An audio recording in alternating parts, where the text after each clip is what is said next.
Hi there, welcome to Sunnyside Journals. I'm Catherine. I have a flip through today of a junk journal I recently completed. This is a big book and I had a lot of fun making it. This book is 101 years old. It was published in 1921 and it actually is book 5 from a series of books. They're quite popular and they're still quite easy to get. I see them all the time at my little shops that I haunt. This is volume 5 from the My Book House series. It's got a pretty spine. I really like that. And this one is called From the Tower Window. So because I kept seeing the tower window, I kept thinking of Rapunzel up in her tower. And I have eventually just started calling this book Rapunzel. I give them names in my head so that when I'm grabbing to work on one, I know which one I'm working on. And plus this lovely lady on the cover with the long, beautiful hair. I just imagine maybe that's Rapunzel. And here's the handsome gentleman who came and rescued her. So this book definitely shows the wear and tear of a 101-year-old book, as it should, well loved, but it still has lots of character. And I really, really enjoyed it. You'll see that there's embossing all around the edge. These books are just really pretty. And they're lots of fun to make into journals.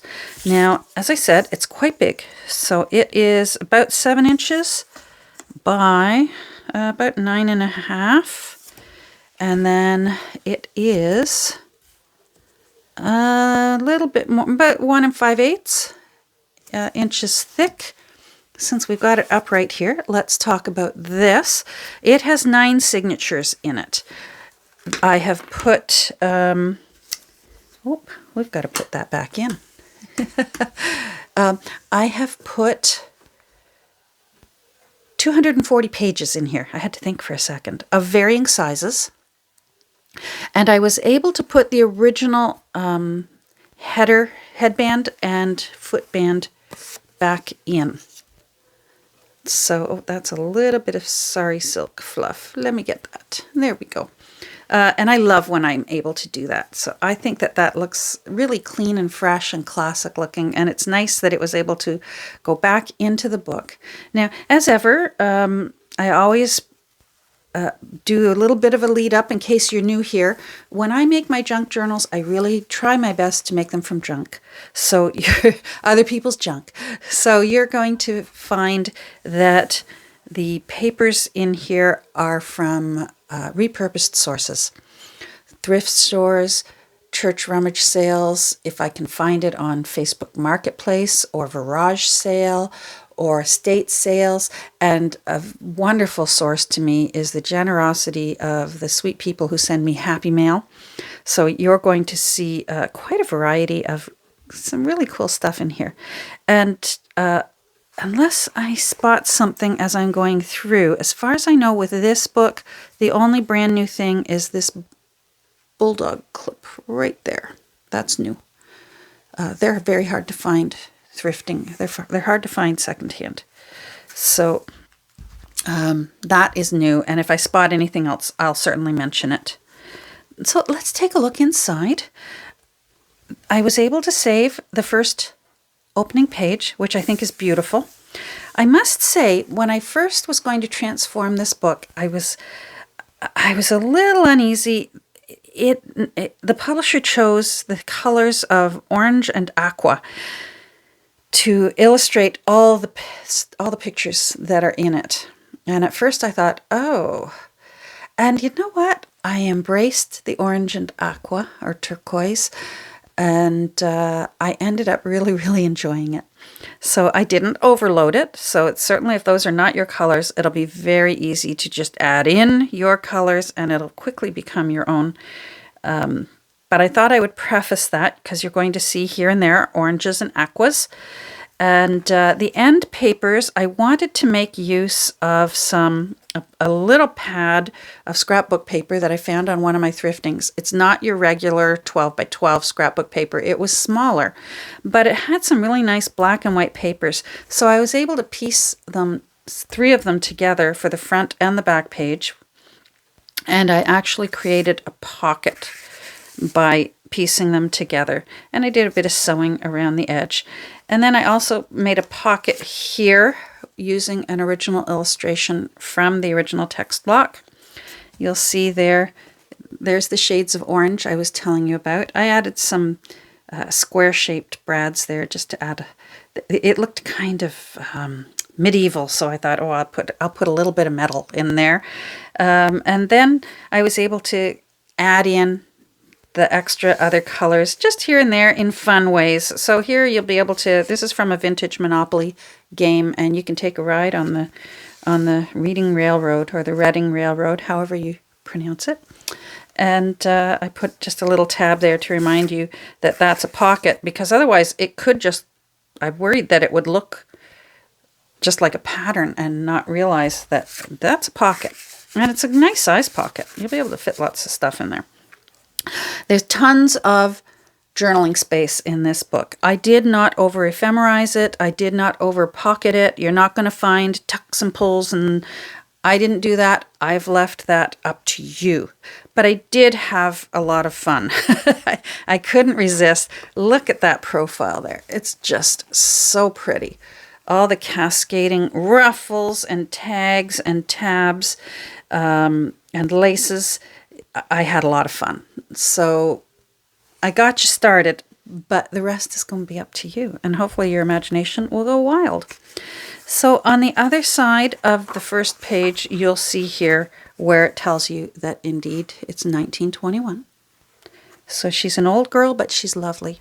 I've used a lot of my tea-dyed paper in here, and I used some of my favorite stuff that has the nice big bubble stains from when it was in the tea bath. And all of the laces that are along the edges I have sewn on with my machine, and I have knotted them but left the threads long. If you don't like the threads, snip them off. It doesn't matter. This is just an illustration that was out of the original text block, which reminds me, I have a stack of papers here that will be going along with this book to its new home. There are quite a few that I wasn't sure. I thought I was going to use them, and then I opted not to, but they're so pretty. They do need to go to the new home so that you can have fun with them and maybe make some journaling tags or some pockets or whatever it is you wish. And this was the leftovers of the scrapbook papers that I used for the end papers. So they'll be going to, and another bulldog clip with a little bit of ribbon tied on it. So this is vintage ledger paper from Happy Mail. Some vintage scrapbook paper. This page came from a 1949 tax manual. I used quite a bit of this ledger paper because I liked that it's got aqua colored lines on it, and I thought it fit in just nicely. This is a page from a 1946 edition of Fun with Dick and Jane. So it's been well loved. Little people, I wonder how many little people have read this book. Somebody wrote and put a line under the word under, and I left that there. So I think it's pencil. I think if you want to erase it, you'll be able to, but I left it there. Wherever possible, if it's an old page and I know the date of the book, I write it on in pencil. So more tea-dyed paper. I made use of the offcuts because these sheets, this book is so big, I had to use really big tea-dyed sheets. But it gave me offcuts, and I just put them back in. I used an old dictionary to fortify the old hinges in the book. A little fabric ruffly tab that I sewed on, and that's some William Morris fabric there. This is a page out of a book I have of Audubon prints of birds. Some tea-dyed bullet paper.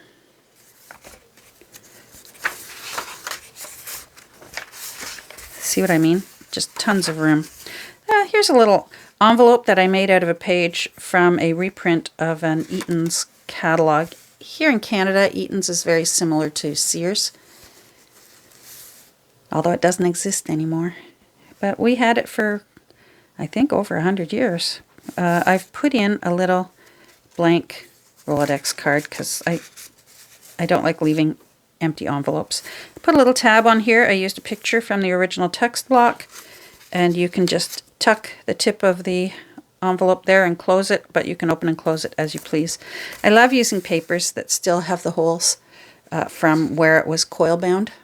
So that one has lots of neat holes up there. The other side of the Audubon book. On this page, on top of the lace that I used, and that's old vintage lace there, I was watching a lot of Nick the Booksmith last week, and she did this in one of her journals, of the flip through of hers that I watched, and I really loved it. She just took an illustration of a butterfly, cut it in half, and put it on either side and used it as a tab, and then she tied a little string through, and I just loved it. So I just thought, I'm going to find an orange butterfly, and I'm going to do it, and I'll be doing this again because I think that's very pretty. She's very, very creative. This is a folio that I took out of a 1940 Wildflowers book, and I actually made that book at the same time as I created this one. So some of it came over and snuck its way into Rapunzel, and I think that looks pretty. So that's from 1940. This is from a vintage trip book that people used to keep in the glove compartment of their cars. When they took a trip, they'd keep track of their mileage and how much they paid for gasoline and when they put oil in. I remember my parents and my grandparents always kept one of these little books in the glove compartment. Some tea-dyed steno paper. Some more of the blue ledger paper. This is from the original text block. I thought that was very pretty. I did a little collaging here. That's from the original text block, and then I used a turquoise and an orange postage stamp just to get you started so that you can finish having fun collaging.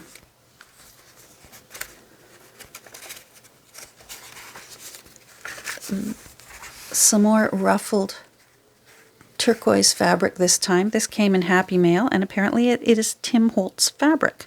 And where I live, I've never found Tim Holtz fabric, not even in actual fabric stores. So I was really fortunate that someone sent me some of this really, really pretty fabric. And you're going to see later some orange, and it actually came from the same sheet. It was meant to be for this journal. It had orange and turquoise in it. And it's been sewn on again. This page came from a Home Remedies book from 1897, so I've written that down there. And the paper is still in nice condition, and it's so beautifully aged. That yellowing is just beautiful. I made a pocket here from one of the illustrations out of the original text block. And I just tucked a couple of little things in here from a Crazy Eights game. The color was right, and this is from a bridge tally. And I called it a pocket. I guess it's considered a tuck spot because I really like to just do two sides. I find they're easier to get things in and out when you do two sides. If you prefer it to actually be like a pocket, it's very easy for you to glue that side down. But I find it's just not necessary, and it actually can get in the way. The page that it's glued onto, this children's music sheet, is actually from 1939, from a little book that I actually was sent in Happy Mail. This paper, I've been saving it for a while. When I tea dye my paper, sometimes I have to rest down. I work with a paintbrush, I work with spoons, there's various things, and there's always one sheet that I use as my resting sheet. And it can get quite grungy looking by the end of my day that I've been tea dyeing. And this particular one, I just loved it. I just thought that it turned out very dramatic, and I liked that it was yellow and blue. And so I've been saving it, and this is the book that it needed to go into. So I love that there. Another page of ledger paper, and I just did a little bit of collaging on the side here from a file folder and some sewing and stamping and a tiny little illustration from out of the original text block.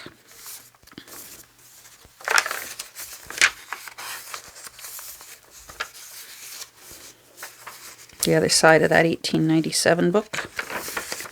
A little tip out here And I did a bit of punching along the edge. You can put a ribbon through there, or there's lots of options for those. And I punched along this one too. Because it had this really pretty gold paper that it was laying on top of, I did do a bit of inking with some really nice yellow ink that I have, and I thought that turned out pretty. And then I put this little owl in a tree, wise old owl, and that was from the original text block as well. This is from a book from 1934. And I thought it looked like a tower up there, and it's actually called The Tower, and it's in Kent, England. This is tea-dyed from a guest book. I love putting these in the center of a signature. They're just lots of fun.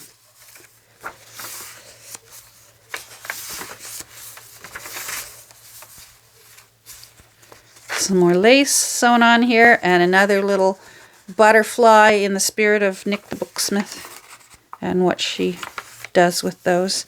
Some more fabric, a fabric tab, and some fun sewing. This is a French instruction grammar book, and it's from 1928. And there was some writing in pencil from the original owner, so I've left it there, but I do think you would be able to erase that if you don't like it. But I like, every once in a while, if it's sweet, I like to leave in whatever the original owner had put in their notes. Another tuck spot made from one of the illustrations from the text block, and a little bit of aqua and orange. You can get out of jail free. Again, from a vintage Monopoly game that I found. I like that eye has the three things that it's going towards here with the orange and turquoise. There's Joan of Arc up there from the original text block. Some more of the aqua-colored ledger paper. This is from a 10-year gardening diary that I found thrifting a couple of years back. I found it in Trenton, Ontario at a thrift store, and I tea-dyed that, and I love putting those in. There's another one later on in the book.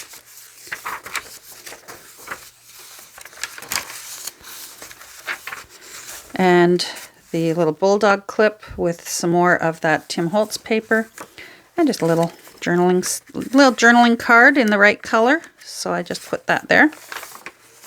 Oh, which reminds me, now where did you go? There you are. I had been flipping through it to check it before I turned my camera on, and I have this really cute chevron-shaped paperclip that's in the right color. So I've got a Rolodex card here. Come on, on you go. Oh, you're gonna give me a hard time now that the camera's rolling. There we go. So I just put that there. There we go.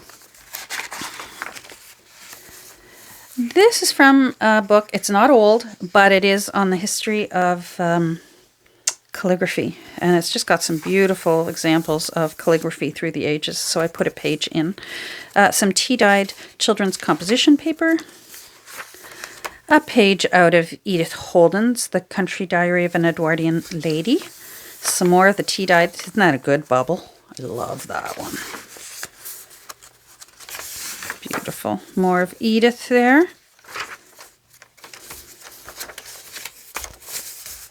Some more sewing and lace along here.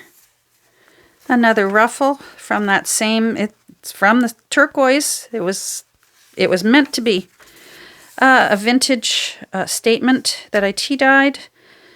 And yes, I put it in on an angle just for fun. There's no rhyme or reason. Another little offcut there. This is from a Methodist hymn book, and it's from 1894.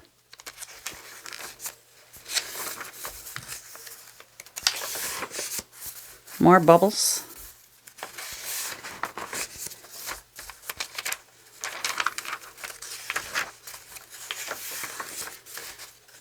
I just love when there's different sizes of pages. It's just fun. Makes me happy. A little more William Morris up here and stitched. Some more tea-dyed steno paper. This is from a Pittman shorthand manual, and it's from 1937. This is a book that I have on butterflies of England. Here's another spread from that 10-year gardening diary. Love those thistles. So pretty. On the back here, I made a pocket with a little bit of the scrapbook paper that was left over, and I did a little collaging from the text block. Put a little label there and some tea-dyed paper doily, a little aqua and orange. This is a vintage from a Crazy 8 game. And this is, the bank is going to pay you $50, so that's always nice. And then a little bit of aqua, just a blank card there. And then, as ever, a Two Nanas bookmark. And I call it the Two Nanas bookmark. I had someone recently ask me, what does that mean? This actually is a photo strip. I have the original myself in my safekeeping. And that lady on this side is my Nana. She was a lovely lady named Elizabeth.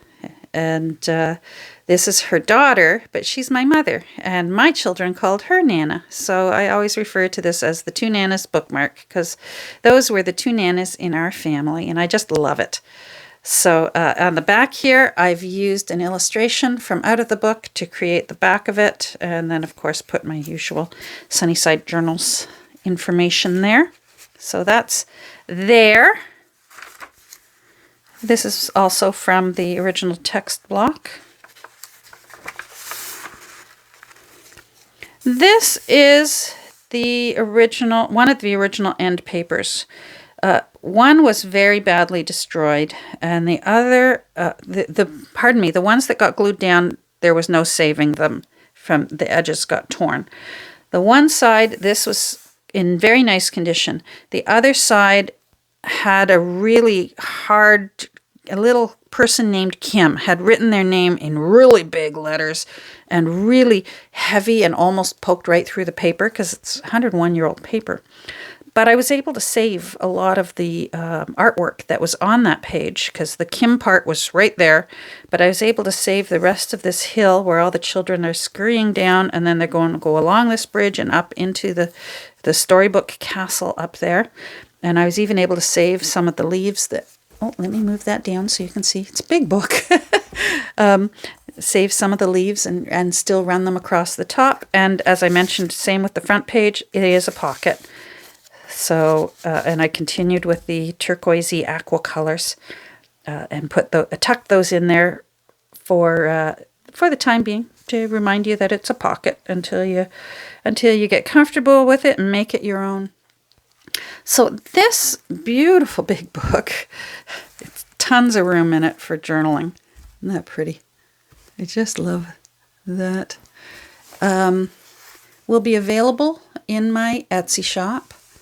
And shortly, I'm not sure exactly when, I will put a notice on my Etsy, on my Instagram. If you follow me on Instagram, I usually give a bit of notice ahead of time what time it will be available in my Etsy shop. If you're interested, I hope you'll go over and take a look. So these will go together, the little leftovers that'll be fun to play with, and Rapunzel herself.